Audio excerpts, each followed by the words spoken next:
9월 5일 목요일이 되겠습니다. 함께 나눌 말씀은 디모데전서 5장 17절로 25절까지의 말씀이 되겠습니다. 제가 봉독해 올리겠습니다. 잘 다스리는 장로들은 배나 존경할 자로 알되 사람과 가르침에 수고하는 이들에게는 더욱 그리할 것이니라. 성경에 일렀으되 곡식을 밟아 떠는 소의 입에 망을 씌우지 말라 하였고 또 일꾼이 그 삭을 받는 것이 마땅하다 하였느니라. 장로에 대한 고발은 두세 증인이 없으면 받지 말 것이요 범죄한 자들을 모든 사람 앞에서 꾸짖어 나머지 사람들로 두려워하게 하라. 하나님과 그리스도 예수와 택하심을 받은 천사들 앞에서 내가 엄히 명하노니 너는 편견이 없이 그것들을 지켜 아무 일에도 불공평하게 하지 말며 아무에게나 경솔히 안수하지 말고 다른 사람의 죄에 간섭하지 말며 내 자신을 지켜 정결하게 하라. 이제부터는 물만 마시지 말고 내 위장과 자주 나는 병을 위하여 포도주를 조금씩 쓰라. 어떤 사람들의 죄는 밝히 드러나 먼저 심판에 나가고 어떤 사람들의 죄는 그 뒤를 따르나니 이와 같이 선행도 밝히 드러나고 그렇지 아니한 것도 숨길 수 없느니라. 아멘. 잠깐 기도하겠습니다. 하나님 감사합니다. 오늘도 주신 귀한 말씀 저희들이 붙듭니다. 우리들에게 들려주시는 음성으로 받게 해 주셔서 이것이 우리의 믿음의 삶에 큰 힘이 또 동력이 또 깨달음이 되게 하여 주시옵소서.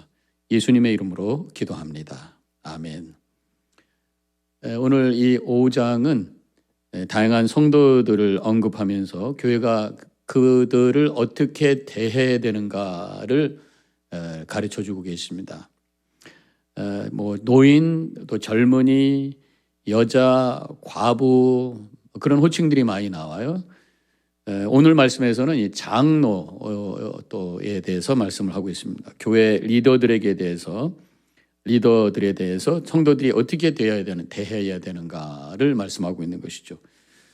17절 잘 다스리는 장로들은 배나 존경할 자로 알되 말씀과 가르침에 수고하는 이들에게는 더욱 그리할 것이니라.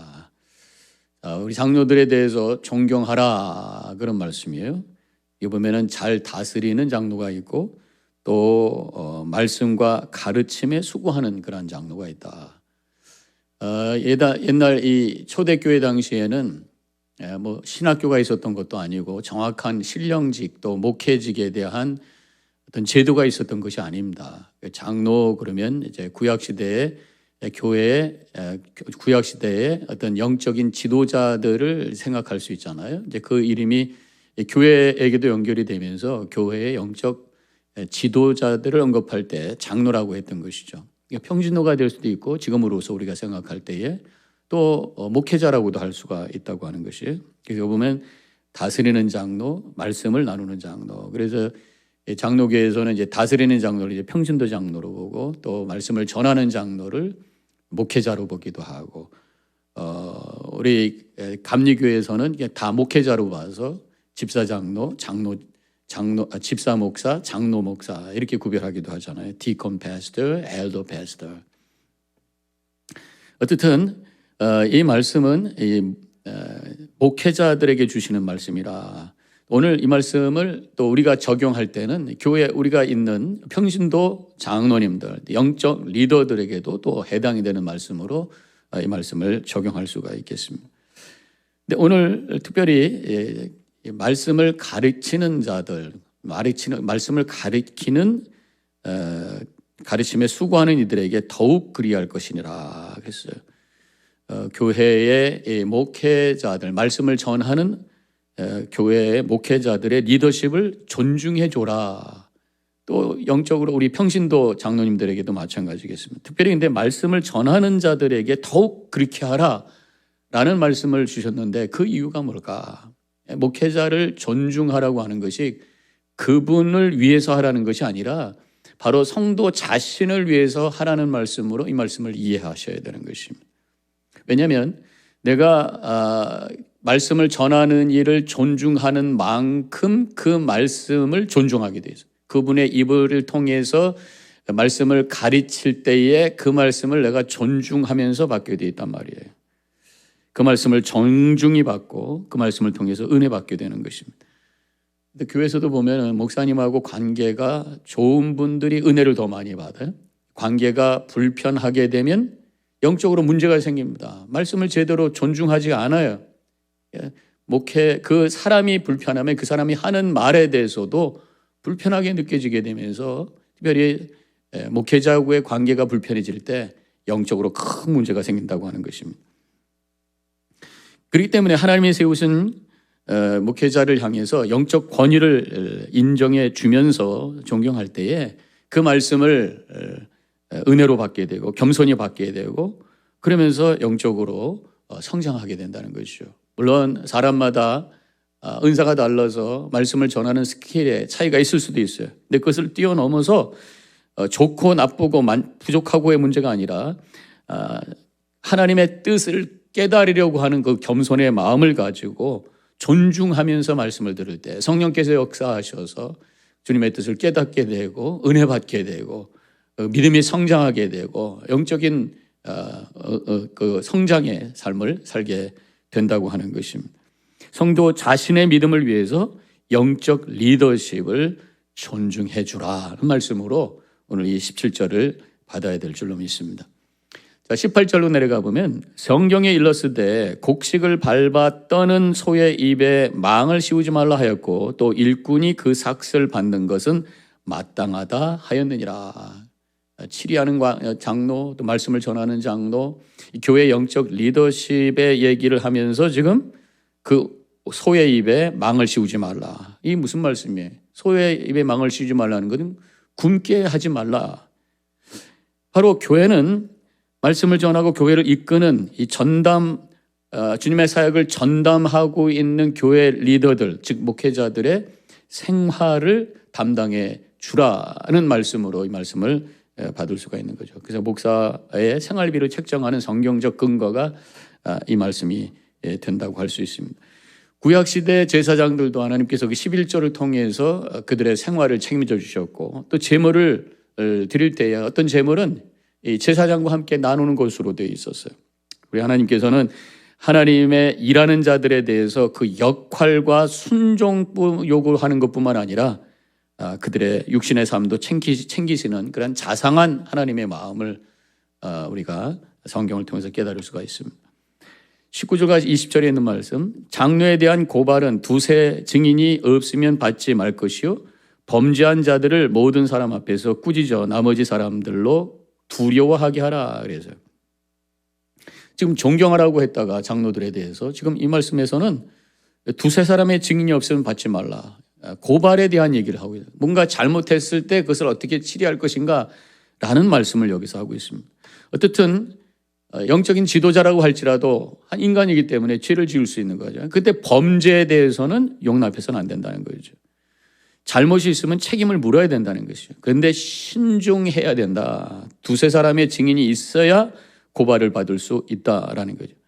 영적 지도자의 어떤 치리를 허락하고 있는 말씀입니다. 우리 교단에도 교단의 법이 있고 또 사법기관이 있습니다.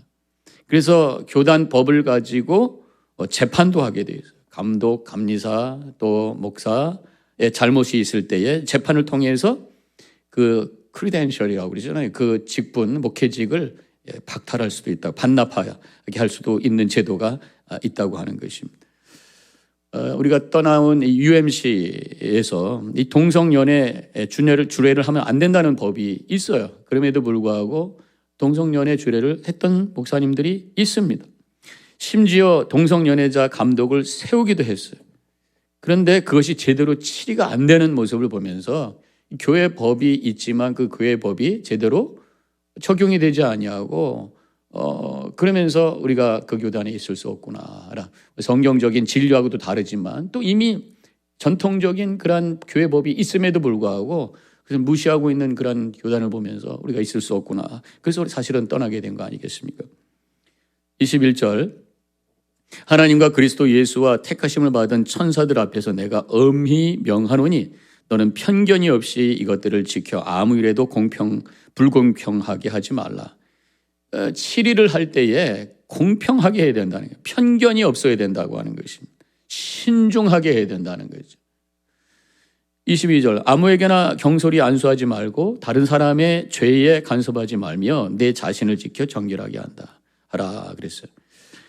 그러니까 지금 장로의 그 잘못이 있을 때 치리해야 된다라는 말씀을 하면서 치리를 하기 전에 이미 세울 때부터 경솔히 안수를 주지 말고 바로 사람을 찾아서 바로 결정을 해야 된다. 세울 때부터 잘해야 된다. 이런 말씀이라. 이 말씀이 바로 22절인 것입니다.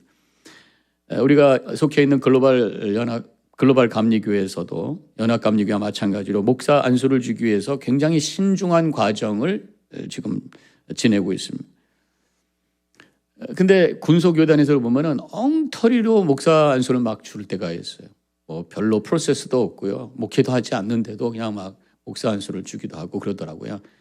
제가 다른 교회에 있을 때에 어떤 집사님이 이렇게 핸디맨으로 일하시는 목수직을 갖고 계신 분인데 오셔가지고 본인이 목사 안수를 받았다고 하는 거예요. 그 얘기 뭡니까? 본인이 이제 목사로 불러달라는 얘기 아니겠어요? 저 담임 목사도 알지 못했고 아무도 알지 못하는데 어느 날 갑자기 내가 목사 안수 받았습니다. 그러고 나타나신 거란 말이에요. 그 어떻게 제가 그걸 인정할 수 있겠어요? 그래서 우리가 속한 교단은 그렇게 프로세스하는 법이 없습니다. 그러면서 본인이 목회를 하고 나가면 제가 블레싱 하시면서 호칭을 하겠지만 그 전까지는 그렇게 할 수 없습니다. 그렇게 말씀했던 적이 있어요. 이 글로벌 교회, 우리 감리교회에서 UMC도 그랬습니다만은 굉장히 그 프로세스가 아주 잘 준비가 되고 있습니다. 무엇보다도 그 교회에서 본인이 캔디데이트로 내가 목사 안수 받겠다, 목회에 대한 어떤 비전이 있습니다라고 하는 것을 알려주고, 그래서 교인들로 하여금 먼저 그분이 그러한 일을 할 수 있는 후보자라고 하는 것을 인정해 줘야 돼요. 교인 총회에서 그 사람을 후보자로 목사 안수를 위한 프로세스를 시작하는 후보자로 통과를 볼 때에 그것이 진행이 되는 것입니다. 그리고 그 지방에서 먼저 인터뷰를 해가지고 지방에 있는 목회위원회에서 이 사람이 자격이 있다고 그러고 로컬 패스터가 되고, 그다음에 연회로 들어가서 연회에서 또 프로세스를 하고, 연회에서 목회위원회에서 인터뷰도 하고, 또 나중에 연회에서 그 사람을 또 받아야 되고, 여러 가지 그런 프로세스를 통해서 목사로 준비된 사람이라고 하는 것을 인정할 때에 안수를 주고 그리고 목회를 해야 된다는 거죠. 그렇지 않고 적당히 해가지고 준비되지 않은 목사님을 세워서 하나님의 영광을 가리고 교회를 힘들게 하는 그런 결과를 가져올 수 있다고 하는 것이죠. 그것이 21절에서 경솔히 안수하지 말라라고 말씀하고 있는 것입니다. 그러면서 그 뒷부분에는 다른 사람의 죄에 간섭하지 말며 네 자신을 지켜 정결하게 하라 그래요. 다른 사람은 정죄하는 일에 마음을 쏟지 말고, 지금 장로에 대한 치리의 말씀을 하고 있지만 너무 그 다른 사람을 정죄하고 잘못한 것을 이야기하는 것에다만 몰두하지 말고 먼저 내 자신이 하나님 앞에 정결한 자로 설 수 있도록 그렇게 진실한 믿음의 삶을 살아야 된다라는 거죠. 내가 먼저라는 거예요. 나의 영적인 상태가 먼저라는 거예요. 다른 사람 잘못 지적하기 전에. 24절에 어떤 사람들의 죄는 밝히 드러나 먼저 심판에 나아가고 어떤 사람들의 죄는 그 뒤를 따르나니 그랬어요. 내가 그 사람의 죄를 찾으라고 애를 쓰지 않아도, 정죄하려고 애를 쓰지 않아도 잘못한 사람은 때가 되면 그 죄가 밝혀지게 될 것이다. 어떤 사람은 당장 밝혀지지만 어떤 사람은 좀 기다렸다가 나중에 결국은 드러나게 된다. 그런 말씀이에요. 그런데 죄만 드러나는 것이 아니라 선행도 드러난다는 거죠. 25절에 이와 같이 선행도 밝히 드러나고 그렇지 아니한 것도 숨길 수 없느니라. 죄가 때가 되면 밝혀지는 것처럼 선행도 때가 되면 많은 사람들에게 드러날 때가 온다는 거죠. 내가 굳이 정죄하려고 하지 말고, 내가 굳이 내 선행을 막 자랑하려고 하지 말고, 그저 나에게 주어진 삶을 최선을 다해서 진실하게 성결하게 하나님의 뜻을 향해서 살게 되면 하나님께서 그 선행을 때가 되면 밝히 드러나게 해주시고 그래서 하나님의 영광을 드러내는 삶으로 우리를 이끌어 주신다라는 그런 말씀으로 이 말씀을 받아야 될 줄로 믿습니다. 그래서 우리는 늘 겸손해야 되는 거죠. 첫 번째도 겸손, 두 번째도 겸손, 세 번째도 겸손, 진실하게 주님의 뜻을 이루면서 살아갈 때에 하나님의 뜻을 이루는 복된 삶을 살게 되는 것입니다. 그래서 정죄할 것도 없고 자랑할 것도 아니고 그저 내 영혼을 정결하게 진실하게 하나님의 뜻을 이루며 살아가는 것이 하나님을 섬기는 자의 마땅한 모습인 것입니다. 우리 모든 성도님들 겸손하게 진실하게 주님만 바라보며 살아가심으로 말미암아 주님의 참된 진실한 종으로 쓰임받는 복된 믿음의 삶이 되시기를 주님의 이름으로 간절히 축원합니다. 기도하겠습니다. 감사합니다. 하나님, 오늘도 주신 말씀을 통해서 주님 앞에 더욱 진실한 종으로서 쓰임받는 삶을 향해 결단하기 원합니다. 하나님 영광 받아주시고 우리를 통해 은혜가 늘 흘러갈 수 있도록 사용하여 주시옵소서. 감사하며 예수님의 이름으로 간절히 기도합니다. 아멘.